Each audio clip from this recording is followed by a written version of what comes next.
Hey, what's up guys? I'm Steve Wells, and today I want to talk a little bit about the new Wave Inspire Waveknit from Mizuno. So I have not run too much in the previous version of this shoe, and so that is why I decided to bring on Ted today, because he's been running in the Wave Inspire 15 for a while and has a lot more experience in that shoe than I do, so brought him on to help us compare the two shoes. Hi Ted. Hi Steve. Thanks for having me. So let's start by comparing the new version to the previous version a little bit. So I just want to say that there is a mesh version of the new Wave Inspire, but we're specifically going to be talking about the knit version because that's what we have been running in a little bit and trying out. That's what we have. So what are some differences and similarities that you've experienced so far in using this shoe in between this and the previous version? So I noticed with the previous version it was really bouncy. I find the same thing with this shoe, just because it is the same midsole. So it still has that reinforced wave plate on the medial side for some support. The biggest difference, of course, is the knit upper and just how that hugs the foot. With my experience, it seems to be a little bit more snug, but also lighter, less clunky on your foot. So let's talk about some pros and cons of this new upper, because the midsole is pretty much the same.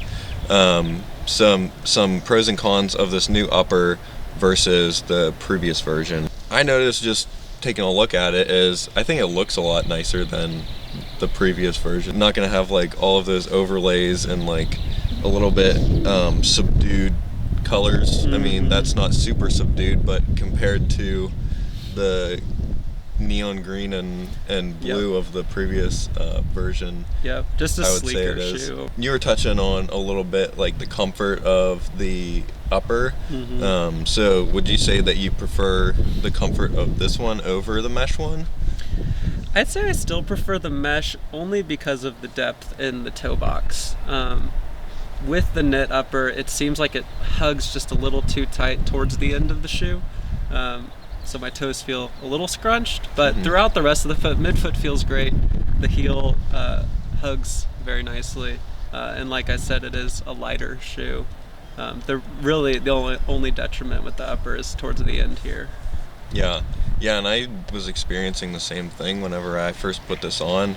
A lot of people had to size up that I've seen so far, but then sometimes when you size up to get that extra volume in the toe box, then the shoe itself is a little bit too big. That's what happened with my Wave Skies whenever I was getting them. You had the previous Wave Rider Waveknit, and so can you talk to us a little bit about the durability that we can kind of expect of this upper versus the mesh version of this shoe? Yeah, mine held up really well. Most of the wear I ever have in a shoe is in the toe box just from those toes being raised, which I thought would happen worse in a knit, but it actually held up a lot better. It seemed like the separation between the mesh and the toe cap in the old version gave the old version more chance to tear at that point, whereas this one, since it's one seamless upper, just seems to hold its shape a little bit better. Yeah, and in my Wave Skies that I've been wearing a little bit to work and all of that, because I was saying they're a little bit too big.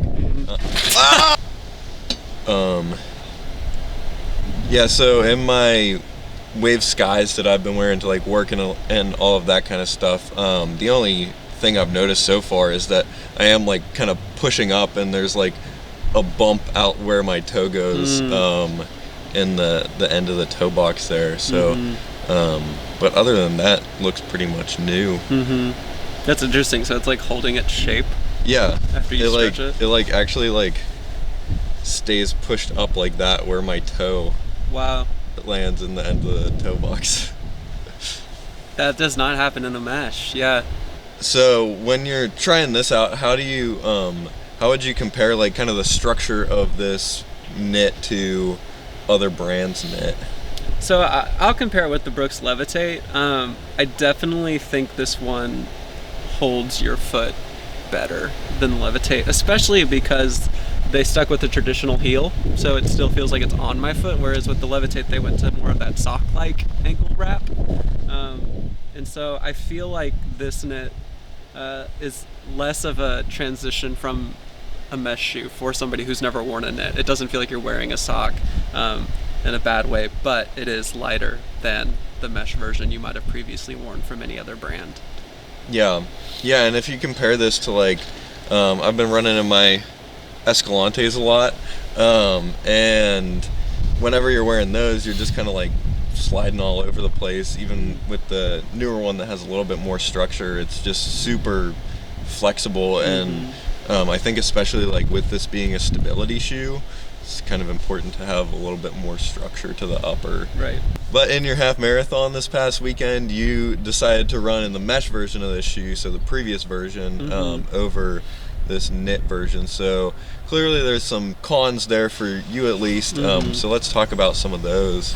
Yeah, I definitely say breathability was at the top of my list, just because it wasn't hot in Houston, but I can feel when my feet warm up. And I'd say the mesh does breathe a little better. Now this knit breathes better than other knits that I've tried, like the Levitate. But yeah, there is just no comparing it to the old mesh version. Yeah, and with kind of this like a little bit more openness on the top here, like the Levitate or something like that, I think it does breathe a little bit better, but definitely gonna heat up a little bit more. They say knit breathes as well as mesh, but I think that's a little bit of a lie there. Yeah. Based on my experience. Yes, based on our experience. Yes. Along with that, I've found just like knits in general are going to like absorb a little bit more moisture. So if you're like in the rain or really sweaty or something like that, and not dry out quite as fast as a mesh typically does. So for me at least, that's a bit of a drawback over choosing a knit shoe over a mesh shoe.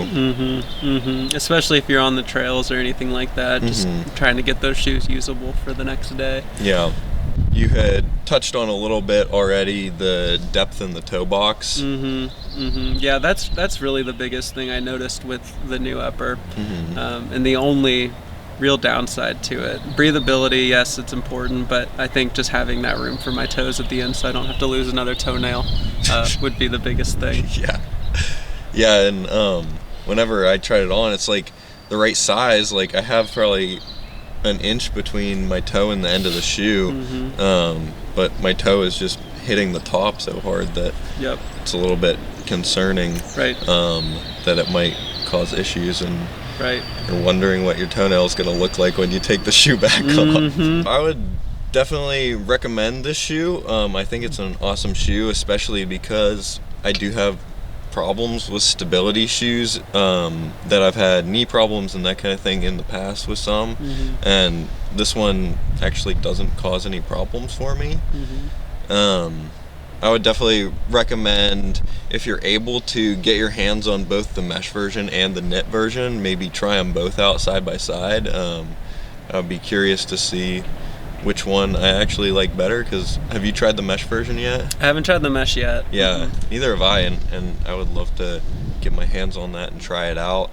So I hope this video has been helpful, helping you decide whether you should try to find the older version of this, try to find the mesh version, or go with the knit version. Definitely let me know if you guys have any questions down in the comments, and I'll be sure to answer those. But for now, everyone say bye to Ted. And make sure you like and subscribe, and he'll talk to you next week. Do you rank it? I've never watched a video all the way through. Never watched any of my videos? All the way through.